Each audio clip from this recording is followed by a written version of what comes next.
In this video, I'm going to talk about tangent planes and normal lines.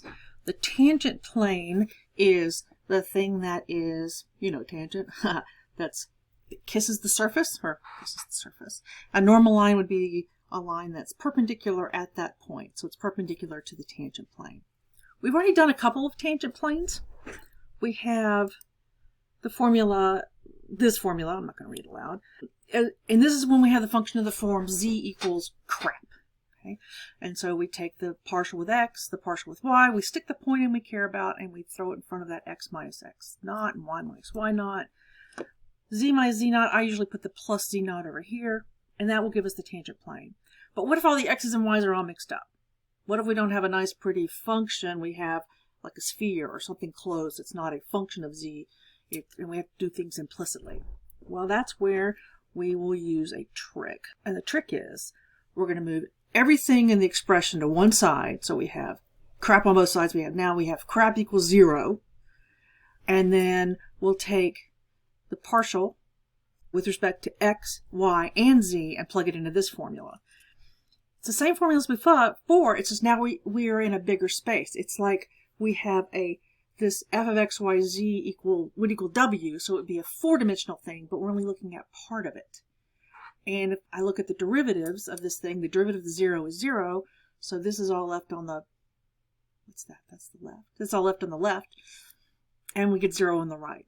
So let's crank out an example of this. Suppose we have z cubed minus xy equals x cubed y plus zy. I don't know what this looks like.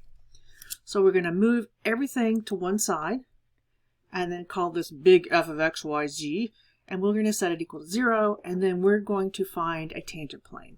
Let's find the tangent plane to this surface at the point 2, negative 1, negative 2. So we've already set it equal to 0, so let's work through this. So we want to find the tangent plane of the surface xyz equal to x cubed y plus zy minus z cubed plus xy equals 0 at the point 2, negative 1, negative 2. Now, let's look. First thing we have to do is find the partials. f sub x of xyz. I get 3x squared times y. Nothing there, and that. I get a plus y. So plugging in my point of 2, negative 1, negative 2, I get, don't let me run out of space, 3 times 2 squared is 4 times a negative 1 plus a negative 1 gives me a negative 13. Next, partial with respect to y of xyz. I get x cubed. I get a z, I get nothing here, and I get a plus x. Plugging in my point, I get 2 cubed, z is a negative 2, x is a 2. Right. They'll cancel, I'm left with an 8. Last partial, f sub z of xyz. I get nothing here. I get a y here. I get a negative 3z squared and nothing there. Oop. Look at me with my horrible notation. That should be a y z of 2, negative 1, negative 2. Plug in. I really am going to run out of space. A negative 1 minus 3 times 4 is negative 13 again. Cool. So I have my coefficients that I care about.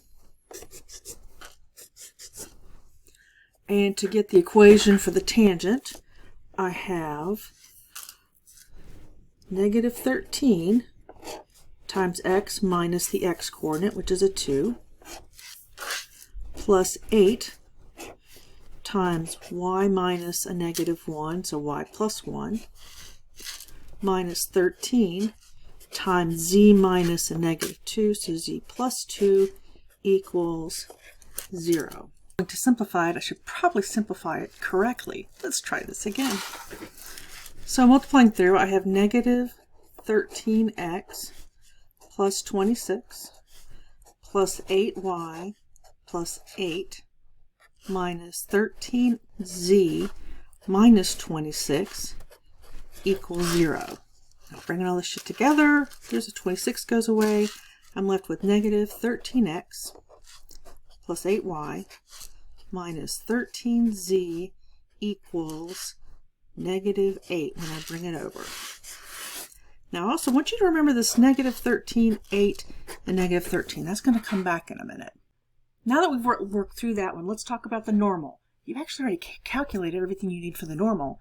The normal of those coefficients. Remember we said when we talked about tangents planes, we said the coefficients of those x's and y's, the ABC way back when, those were all that formed the vector that was perpendicular to the tangent surface. So all I need to do is grab those partials, and that will give me a normal to the surface.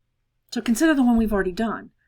We already found the partial with respect to x, y, and z and plugged our point in, so we already have the normal at that point. It's negative 13, 8, negative 13. Done. Well, let's try another example. Suppose we have x, y, z equals 12, and I want to find the plane tangent to the surface at the point 2, negative 3, negative 2, and I also want to find the normal. So let's go do that.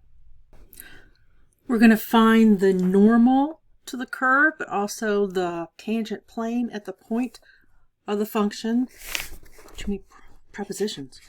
F of x, y, z. Oh, my original function was x, y, z is equal to 12, which means the function I create will be x times y times z, x times y times z minus 12 equals 0. And I'm interested at the point 2, negative 3, negative 2.